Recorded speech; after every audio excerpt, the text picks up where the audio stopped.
안녕하세요. 송영길 국회 외교통일위원장 12월 14일 국회에서 부적당한 말을 많이 했습니다.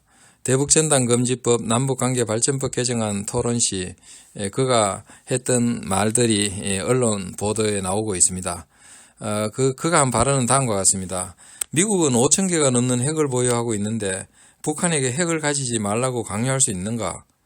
또 NPT 즉 핵확산 금지 조약이 안보리 상임이사국은 핵을 보유하도록 인정하면서 왜 다른 나라는 핵 보유를 반대하는가? 이건 불평등한 일이다. 또 한반도가 제2의 발간반도가 될 수 있다. 핵을 통한 북한의 안보 위협을 해소할 필요가 있다. 이런 말을 했습니다.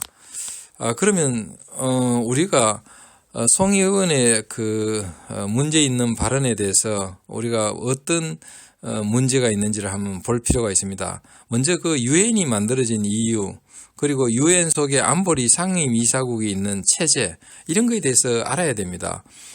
원래 유엔은 2차 대전과 같은 전쟁의 참화를 다시는 겪지 않기 위해서 만들었습니다. 그것이 유엔이라는 기구의 그 탄생과 존재 이유입니다. 유엔은 국제평화와 안전의 유지, 이것이 가장 큰 목적입니다. 이를 보장하는 방법으로 강제력 있는 어떤 시스템을 만든 것이 바로 안전보장이사회입니다. 2차 대전 때 승리했던 미국, 영국, 소련, 중국, 프랑스가 상임이사국으로서 권한과 책임을 가지고 있습니다.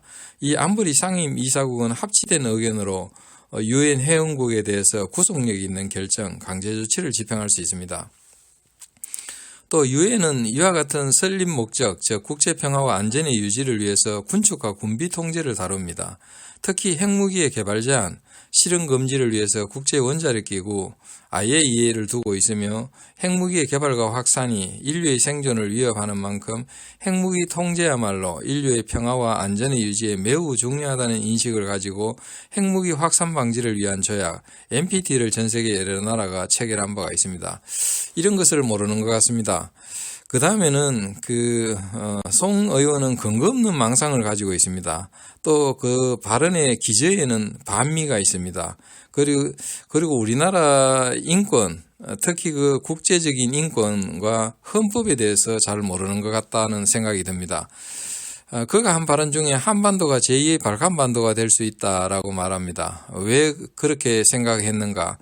그의 생각으로 보면은 대북 전단을 날리면 북한이 총포를 쏘고 또 우리 군도 대응 사격을 하고 그러다가 1차 대전과 같은 큰 전쟁이 일어나지 않겠느냐, 이런 식입니다.